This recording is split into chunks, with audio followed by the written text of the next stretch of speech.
Well, it's now or never, so welcome to Plant Talk Happy Hour with lavender, Lavandula angustifolia.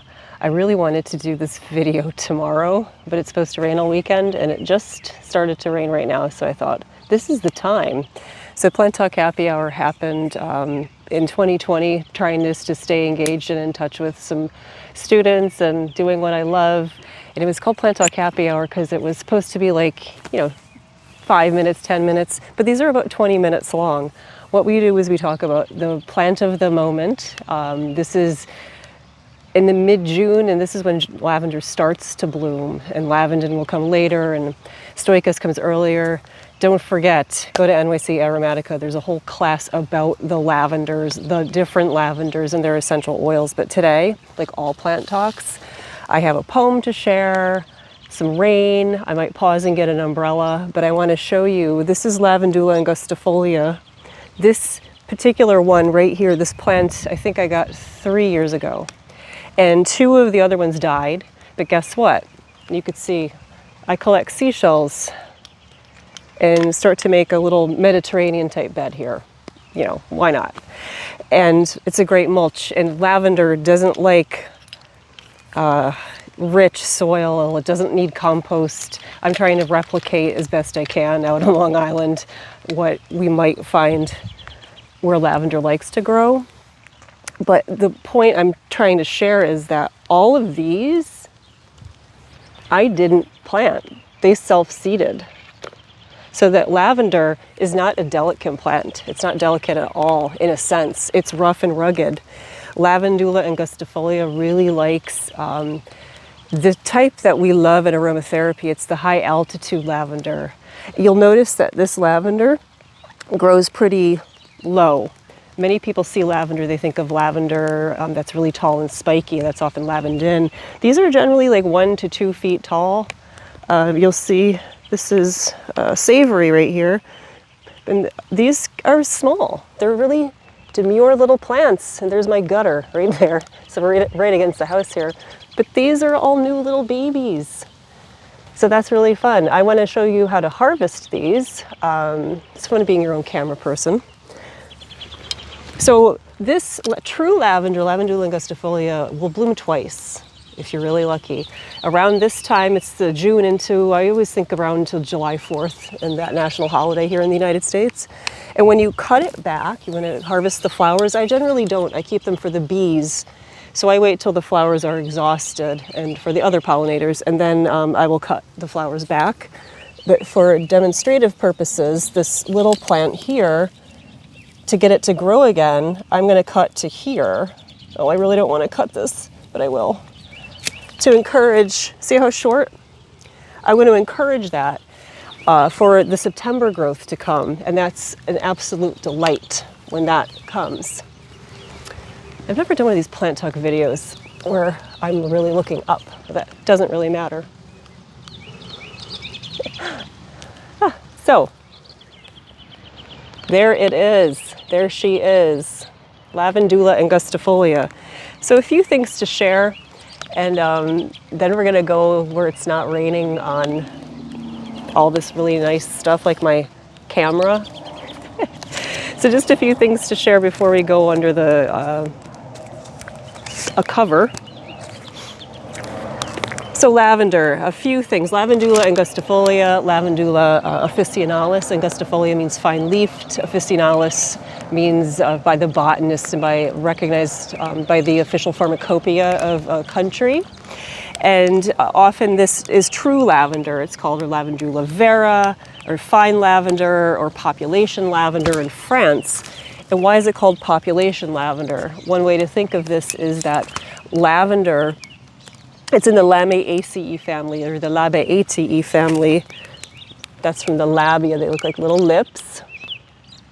So each flower, right? This is a spike, and each one of these is a flower that can then be pollinated and cross-pollinated by the lovely bees, by other insects. And what happens is many naturally occurring varieties happen, not hybrids specifically. That does happen. That's how you get a different lavandin. But we can get different And the population, the naturally occurring population in like higher altitudes, we can get different color variations, different leaf variations. So there's different appearances, this genetic expression of appearance. We have with the genotype and the phenotype. So how is it expressing itself in the world? Oh, that's what I also forgot, in color, size, and fragrance. So the chemistry, the chemicals of the essential oil that's created in the plant. What else? This is important about growing these and getting to know them. Like a lot of plants, you want to know, who are you, where do you grow, what do you know, what do you like? So the true lavender likes to grow higher altitudes. This is one reason why it's lower. It's an alpine plant. Most alpine plants are more demure. They're closer to the ground. They're not as showy. This is true lavender. I'll often get a die-off here on Long Island because it can't hack this humidity, the soil types. So there will be dieback. This is why if you check out my lavender class, you'll see the lavandin I have. This comes back year after year. These plants can live to be 15, 20 years. With the true lavender, Lavandula angustifolia, not so much. And that's just what it is. So every year I ask it to grow. But I'm happy, and it's so demure that the aroma is so delicate. I'm happy to see this self-seeding, so that just means it's going to do its thing, and we'll just get to see how long it can thrive here. It likes, again, the high altitude, lots of sun, tons of sun. It needs really good drainage, really lean soil. Do not baby your lavender. Make sure it gets air circulation, all the good stuff it needs, air circulation, really well-draining soil. I can't overstate that enough. So try to think of the Mediterranean, where it likes to grow in the higher altitudes and plateaus. Thunderstorm. I should go under the the porch here. So I will. Let's go. So I cut the lavender. We're going to go over to the porch.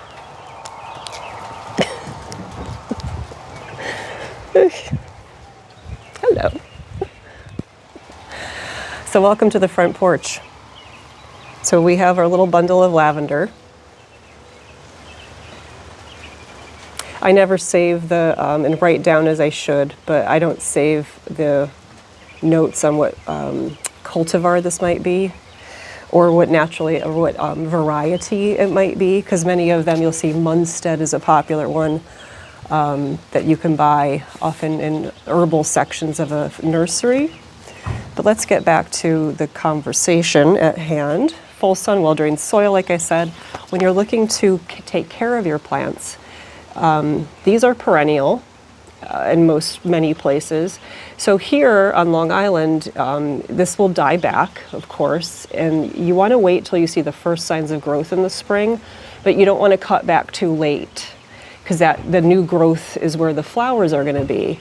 So when you start to see the first signs of life, you can then cut back. Because one thing about lavender is it is a shrub, and if you want it to be tidy, because they can grow really gnarly, and their wood can become twisted and open and cracked, and it'll still produce blooms, but if you want that tidy appearance, you'll always need to cut back, like I demonstrated when we were by the actual plants.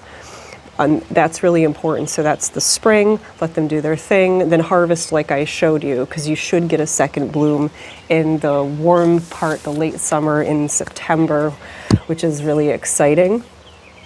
I talked about all that, the higher altitude.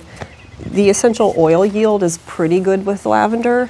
One thing, it is my understanding that for a really good, I don't like the word good, but for a beautiful distillation of lavender, you want to only get those flowering tops. You want to get less green in. I don't want this. This has a tiny, tiny, insignificant amount of oil to the human. That's important to the plant, right? But you want to get that part. And you want to tie these up or put them on screens and let the water content evaporate over a day or two in the cool, good circulating air. And then you would put this in the still to get a beautiful essential oil from the lavender plant. Now you could say, yes, there will be evaporation of the oil over that time, but it's, for the home distiller or the artisanal distiller, that's not so much of a concern. The oil yield is generally, I had to look this up, about 0.6%, give or take a little bit there. It could go down to 5, it could go up to 7 or 8. It depends on what's the altitude, was it raining too much, what's the temperature. So when you are harvesting these, you want them to be happy but stressed a little bit. You don't want to harvest just after a rain. You want to harvest when it's nice and sunny, but you don't want to harvest later in the day when all the oils are kind of, I'll use the word receding, right? You want to get that at that optimum time. It's like when you harvest any herbs. I always think around 10 o'clock is nice, but that's me. I'm sure there's other people that would be like, Amy, that's wrong. Well, fine. But I always prefer like that 10 o'clock time, depending on the time of the year where the sun is. So I will close with a poem like I usually do. I'll wait for the poem. Let's just get into lavender and its qualities, its wonderful qualities. Lavandula is from to wash, lavar. It is a cleanser, it's a gentle cleanser. It's capable of a lot. If you can only have one oil, this would be the oil. Many herbalists will have lavender essential oil in their toolkit. It's wonderful for an all-purpose salves for aches, pains, scratches, cuts, bruises, etc., etc.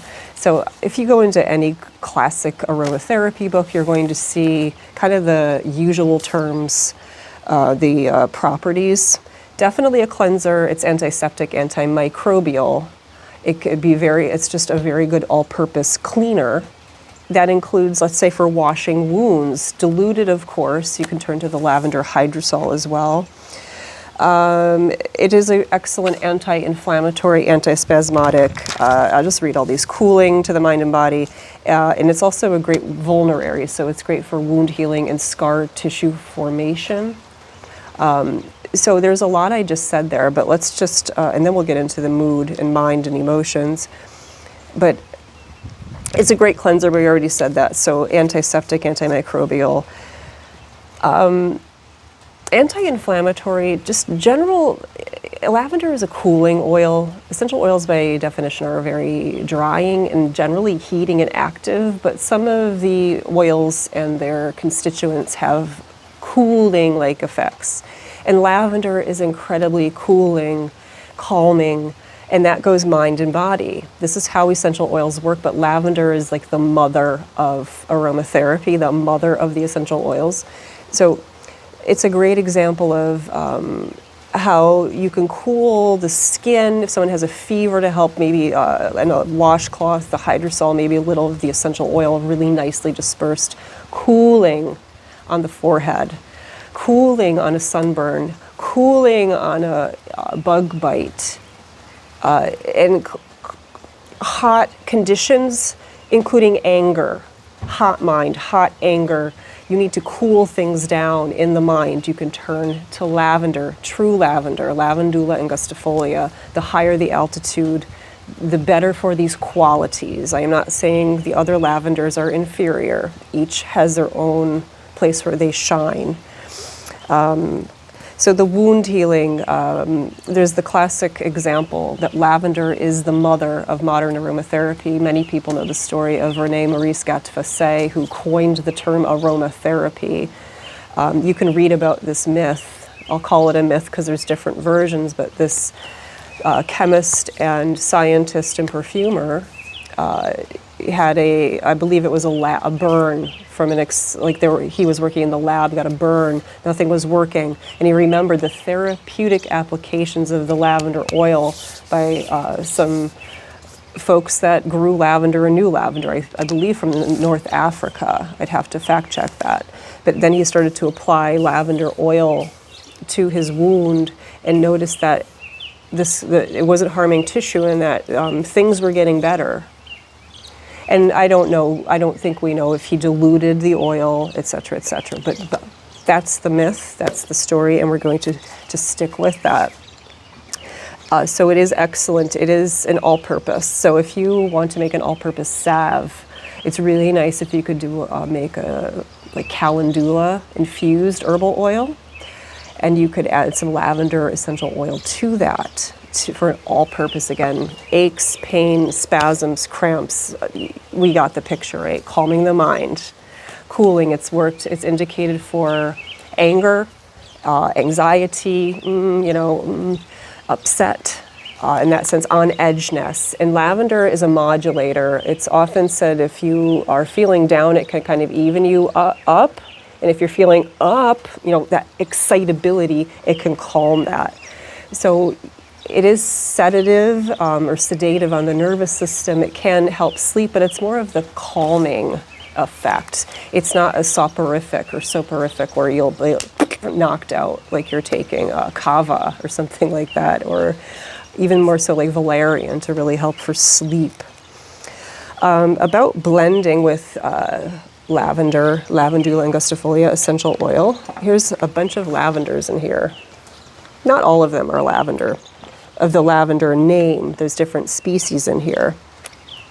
I'm going to take out a population lavender high altitude. So population, what is that, right? Naturally occurring.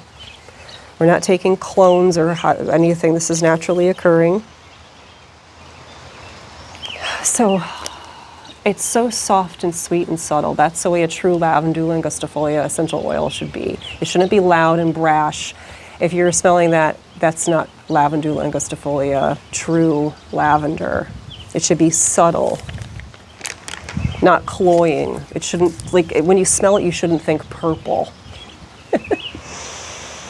So I made a note. I have notes. I don't really prepare for these because they're quite impromptu. I'm like, what am I going to do? A plant talk? But I do like to have some organization. So I have a note here that it bridges blends. It does. It is remember I said it's a modulator. And when you're blending, it can often help to like bridge a blend if something seems off and there's a bit of discord between the 2 or 3 oils you already have in there. Maybe there are 4 oils. And you add a drop or 2 of lavender. Not always, but often it can help bring those together, those other oils together in the blend to bridge, to harmonize. This is classic for the calming, like I said, and to aid in sleep. You'll see another plant talk on Roman chamomile. That's from a few years ago, and you'll see me like laying on the chamomile. If you blend Roman chamomile, maybe with a little mandarin, and lavender, it's a classic sleep blend. You can put that in a sleep mist, pillow mist, spritz your bedding, spritz your hair. You get the idea. Lavender is also indicated a lot for aches and pains, and it's antispasmodic. And one big indication is a lot of essential oils are antispasmodics. They work on smooth muscle tissue. So even when you think of things like fennel or with the herbs we eat, they'll work with the smooth muscles to be antispasmodic. But one thing lavender has research on is it's to help with menstrual cramping and PMS cramping. But again, that's uterine cramping, soft muscle. And something to blend that with, I'm waiting to do another plant talk with marjoram, just some over there. You hear that bird? It's a bossy robin. I always call them bossy because that's what they do. They just hop around and boss around. Blending lavender with marjoram and rosemary can be really nice for aches and pains and spasms, especially for women, but men too. If you have like the cramping, rosemary is really nice for that. There are of course other oils, but when I look at pairing rosemary, marjoram, and lavender together, they all like to grow generally in that area together. Marjoram is a little different. It's not going to be like high altitude French, but you get the idea. It's the same. That's all in the same plant family too. I mentioned the all-purpose salve with calendula. So lavender really is an all-purpose Swiss Army knife. I've heard that expression, and it is a must-have. But when you look to grow it or to buy the oil, Lavandula angustifolia is what you want. And I hope this was valuable when you think about trimming your plants. What does it like? where this is growing here, these lovely creatures, this is south this way and this is west that way. And the plants are right here. Can you see that? They're right down there. And they get a lot of sun, lots of good southwest exposure. Very happy here. They also get slammed by, in the summer, the southern winds off the ocean, and then the northern winds that come off Long Island Sound. So they get beat up. They can handle it, but they can't handle the cold and the dampness. You know, you'll get the root rot and stuff like that. And a parting note before I share a poem, you know, and if the camera's not 100% perfect, that's okay, because this is Plant Talk, and it's happy hour. We're going to be happy, like that robin. Before I read this poem, or maybe two poems that I didn't write, I encourage you to drink lavender tea and drink a cold infusion. I have a whole class about that. You'll see it on my website, NYC Aromatica. There's a reason lavender is soothing and cooling and lovely, and you can really enjoy a tea with lavender. So you can go and harvest your lavender. I would take all these little flowers off the green parts, and then I could immediately just make a cold infusion overnight of maybe 1 or 2 flower heads and have a lovely beverage to sip tomorrow. I would do like 2, I do more flower heads. I do 4 or 5 and then do a cold infusion, and you know, I'd say 2 cups of water, but you can always do 1 cup of water and add more water to that. But you see this? These are the open flowers. This one's kind of at its mid-peak. There's so many flowers that didn't open on here, so I picked this too soon. But again, I couldn't wait to do this. It will be raining, well, it's already raining now. So definitely enjoy cold infusions. Check out that class. Be kind to your aromatics. Don't beat them up with too much heat. That's why you want to find artisanal distillers who treat their plant material nicely and love their plants. Talk about modulating. I didn't plan on pulling out petite grain, but to speak of anxiety and calming, you won't negate the two. So the lavender, again, it won't necessarily make you immediately fall asleep. It's calming and soothing, just eases things. Remember, it's really a cooling oil in that sense, in a really broad sense. And petite grain really complements that. And petite grain has a lot of evidence for working with anxiety. So remember, we're looking at these essential oils that we're talking about, these plants and their oils, staticky, itchy things, and we want to calm and modulate, and lavender shines with that. So on a parting note, I found 3 poems. Maybe I'll read all of them, but this is the one I decided I would read and share. Lavender Fields and Ocean Tides by Zainab Saeed. When did I fall in love? Perhaps it was when the scent of salt and sea brushed against my skin like teardrops and falling rain, washing away stolen regrets with the feeling of home. Would it linger for a while?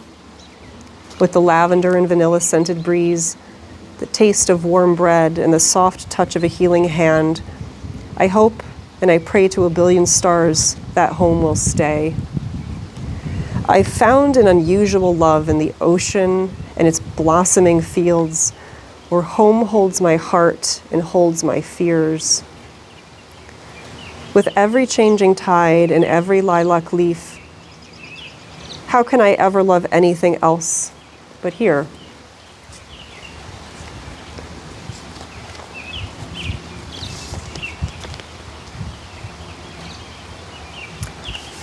Lavender Fields by Philo Yan. Life's dangers, life's drama, a violet field, a panorama, spellbinding, fiery ball, gliding on horizon fall. Endless rows, lavender grows, fragrant flowers floating high like towers, dusky skies moving slowly, nature seem calming holy.